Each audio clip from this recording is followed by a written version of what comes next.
పట్వారీ వ్యవస్థ తెలంగాణలో రద్దని చాలా శాస్త్రం చేస్తే చేయలేదు ఇది.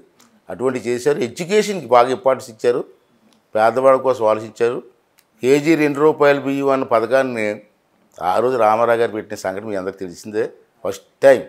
తర్వాత పక్కా ఇల్లు అని దేశంలోనే మొట్టమొదటిసారి కదా సార్ ఒక రాష్ట్రంలో పెట్టడం. రాష్ట్రంలో పెట్టడం పక్కా ఇల్లు. అప్పుడు ఇందిరాగాంధీ గారి టైంలో ఇల్లు కూడా ఇచ్చారు. ఇల్లు దాన్ని కమలిల్లు అంటారు. తాటాకులు ఇల్లు. అవునండి కమలిల్లు అలవాటు. రామారావు గారు వచ్చిన తర్వాత తాటాకులు ఇంట్లో ఉండడానికి వీళ్ళు తెలిపి పక్కా ఇల్లు కట్టాలని చెప్పి పెంకుటిల్లు లక్షలాది ఇల్లు కట్టించి పేదవారికి ఇచ్చిన మహానుభావుడు నందమూరి తారక రామారావు. మరి అంత ప్రేమించే ఎన్టీఆర్ గారు 94 ఇష్యూ కదండి. చంద్రబాబు గారు డిఫర్ అవ్వడం, లక్ష్మీపార్వతి గారు వాళ్ళ నుంచి డిఫర్ అవ్వడం ఇలాంటివన్నీ జరిగాయి కదండి. అప్పుడు మీరు చంద్రబాబు గారు స్టాండ్ తీసుకున్నట్టున్నారు కదండి. చంద్రబాబు గారితో బయటకు వచ్చారు, అంటే ఆ స్టాండ్ తీసుకున్నారు. అంత ప్రేమించే అంత అభిమానించే మీరు అంత రెస్పెక్ట్ చేసే రామారావు గారితో ఎందుకు ఉండలేకపోయారండి? కారణాలు ఏంటి సార్? దానికి కారణం ఏంటంటే రామారావు గారు నాకు లైఫ్ ఇచ్చింది చెప్పాను. నాకు దేవుడు లాంటి వ్యక్తి. కానీ ఆ సమయంలో కానీ నా స్టెప్ తీసుకోకపోతే ఎందుకంటే రాక్షసి లక్ష్మీపార్వతి అతను గ్రిప్లోకి వెళ్ళిపెడుతున్నాం. అతను చెప్పిందే వేదం సార్. నిజమా సార్ అది? అంటే ఎందుకంటే రకరకాల విమర్శలు అయితే వస్తుంటాయి, అందులో నిజం అండి. స్వయంగా అన్నగారి ఇంట్లో ఉన్నాం అనిసింది నేను.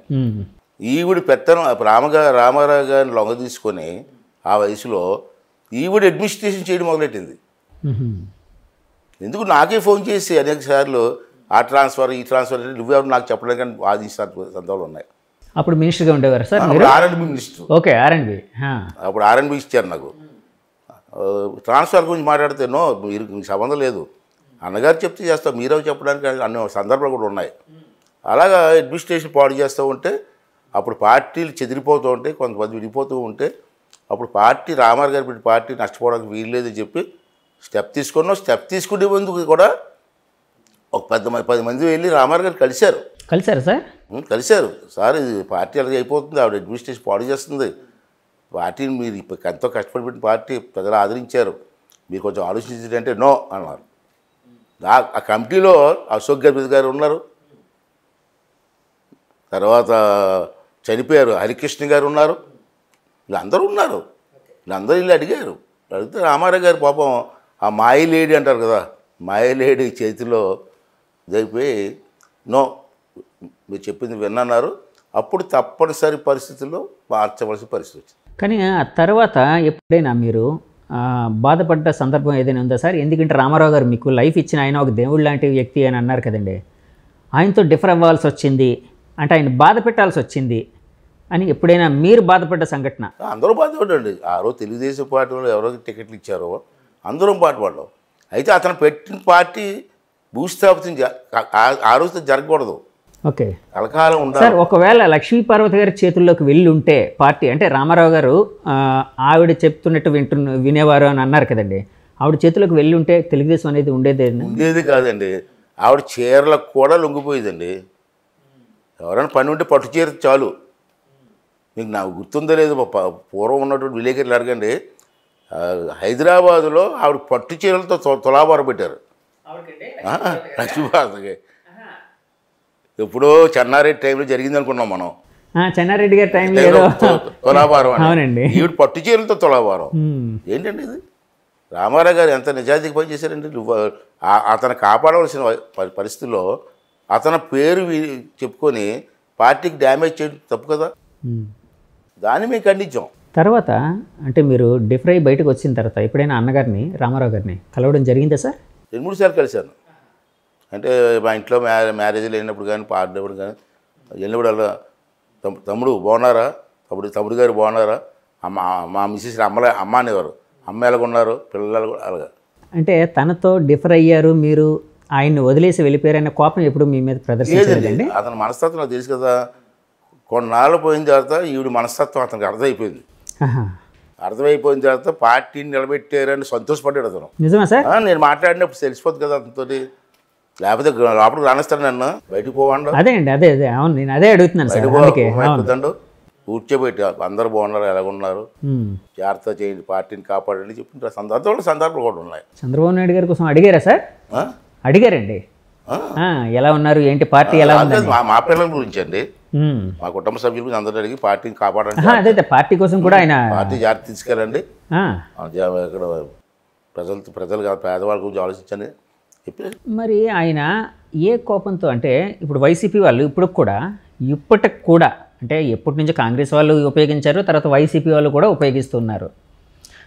ఎన్టీఆర్ గారు అప్పట్లో ఒక జామాతా దశమగ్రహ అంటే అల్లుడు పదోగ్రహం ఇలాగని ఒక దశమగ్రహం అన్నట్టు ఇలాగని ఒక క్యాసెట్ ఒకటి చేశారని, లేకపోతే ఆయన స్పీచెస్ ఇచ్చారని, అంటే చంద్రబాబు నాయుడు గారికి తను వదిలేసిన వాళ్ళకి వ్యతిరేకంగా ముఖ్యంగా చంద్రబాబు నాయుడు గారిని తిడుతూ దాన్ని ఇప్పటికీ వైసీపీ వాళ్ళు ఇప్పటికి కూడా ఉపయోగిస్తూ ఉంటారు సార్. ఇప్పుడు చేతకాని నాయకులు చేస్తారండి. ఆ రోజు కోపంలో ఎన్టీ రామారావు గారు ఒక క్యాసెట్ రిలీజ్ చేయడం కరెక్టే, ప్రెస్లో మాట్లాడారు. ఓకే ఓకే, అది ఇమీడియట్గా విడిపోయిన తర్వాత మాట్లాడిందా సార్? అన్నీ విడిపోయిన తర్వాత ఆ బాధలో అన్నారు, చంద్రబాబు నాయుడు గారు నాకు ద్రోహం చేశారు, నన్ను నమ్ముకున్న తమ్ముళ్ళు అందరూ నాకు ద్రోహం చేశారని క్యాసెట్ మాట్లాడారు. తర్వాత రిలైజ్ అయిన తర్వాత పార్టీ బాగా జరుగుతుంది అన్నటువంటి పరిస్థితులు కూడా ఉన్నాయి. కాకపోతే ఇప్పుడు రాజకీయంగా వీళ్ళు డైరెక్ట్గా నీ పార్టీ ఏం చేసిందో అడిగి ఓట్లు అడగాలి తప్పించి ఎన్టీ రామారావు గారు మాట్లాడి క్యాసెట్ ఇస్తే ఎన్టీ రామారావు గారు చంపేసింది తెలుగుదేశం వాళ్ళే మేము చెబుతామండి. పార్టీ స్థాపించిన వ్యక్తి మా అందరికీ కూడా గౌరవం ఇచ్చి ఒక ఉన్నతమైన స్థానంలో పెట్టిన వ్యక్తి, అతను ఎందుకు మోసం చేస్తాం? అతను పెట్టిన పార్టీ అతను లేకపోయినా 40 సంవత్సరాల నుంచి ఎన్ని కష్టాలు వచ్చి ముందుకు తీసుకెళ్తామంటే ఎందుకు తీసుకెళ్తున్నాం? Because of NT Rama Rao. ఈరోజు కూడా ఎన్టీ రామారావు గురించి మాట్లాడతాం మేము. రామారావు గారు పెట్టిన పార్టీ పేదల పార్టీ, ఆ పార్టీకి గౌరవించండి, ఓటేని ఎందుకు కొడుతున్నాం? అతని మీద గౌరవం మాకు, విశ్వాసం మాకు. ఇప్పుడు బతుకున్నంతకాలం అతనికి ఉంటుంది మాకు. ఫస్ట్ మాట్లాడింది అతని గురించి, అతనితో స్టార్ట్ చేస్తాం మేము ఏ మీటింగ్ అయినా. ఇవన్నీ ఏదో పొలిటికల్గా వీళ్ళు డైరెక్ట్గా అడగలేక, ఓట్లు అడగలేక ఇలా చేసాడు అలా చేసాడు అని మాట్లాడతారు తప్పించి, మరి ఇవాళ జగన్మోహన్ రెడ్డి చేసాడండి. అతను ఓట్ల కోసం సొంత బాబాయిని చంపుకోలేదా? ఇన్ని వ్యాసాలు వేయలేదా? ఏం మాట్లాడతా? అతను సిద్ధాంతం గురించి మాట్లాడాలా?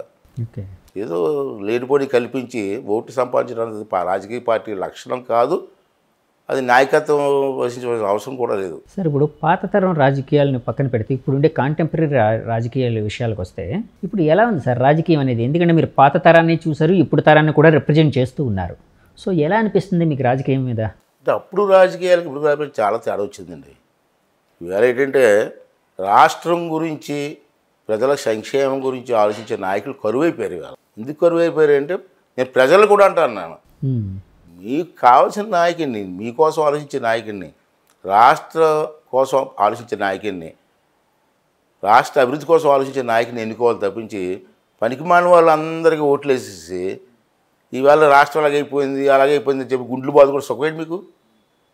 మరి ఆ రోజు జగన్మోహన్ రెడ్డి ఏదో మాయ మాటలు చెప్తే నమ్మేసి ఓట్లు వేశారు.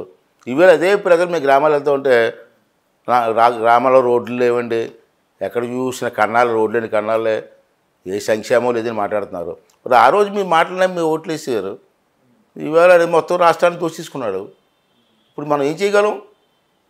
మళ్ళీ రేపు వచ్చే ఎలక్షన్లో మీరందరూ కూడా కళ్ళు తెరిచి మీకు సరైన నాయకుడు, రాష్ట్రాన్ని బాగు చేసే నాయకుడు, నష్టపోయిన రాష్ట్రాన్ని మళ్ళీ అభివృద్ధి ఎలా చేయాలి, మన పిల్లల భవిష్యత్తు ఆలోచించేటువంటి పరిస్థితి వస్తే రాష్ట్రం బాగుపడుతుంది. అందుకే మనం ఓటేస్తే కళ్ళు మూసుకొని ఓట్లేస్తే ఇటువంటి దుర్మార్గులు వస్తారు, రాజ్యం వెళ్తారు.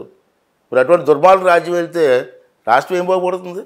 అంచేత పబ్లిక్ కూడా ఆలోచించవలసిన అవసరం ఉందని చెప్పి నా భావన సార్. కానీ ఇప్పుడు చాలామంది ఎనలిస్టులు లేకపోతే ప్రజల్లో కూడా ఒక భావన అయితే ఉందండి, అంటే ప్రతీకార రాజకీయాలు, ప్రతీకారం తీర్చుకోవడమే రాజకీయంగా. అంటే ఈ పార్టీ ఆ పార్టీ అని కదా, నేను ఏ పార్టీని మెన్షన్ చేయట్లేదు, మామూలు జనరల్గా మన ఆంధ్రప్రదేశ్ రాజకీయ వ్యవస్థలో అంటే చంపేంత వరకు వెళ్తారంటారు రాజకీయాలు. ఎంతమంది చేయలేదబ్బా, ఎంతమంది చేయలేదు? రామారావు చేయలేదా కళ్ళ ముందు? ఇంకేడ చూస్తావు ఇంకా నువ్వు? రామారావు చేయలేదా? రామారావు ఇల్లాలని తిరుగుమూతని చేయలేదా? తిరుగుమూతని ఇదే ఆంధ్రజ్యోతుడు లైవ్ షో పెట్టలేదా? 70 ఏళ్ళ ఆడపడుచు, 30 ఏళ్ళ మనోడు వయసు ఉన్నాడుతో అఖిల సంబంధం అనేది లైవ్ పెట్టలేదా? వాళ్ళ ఇంట్లో ఆడాలని పెట్టగలడా లైవ్లో?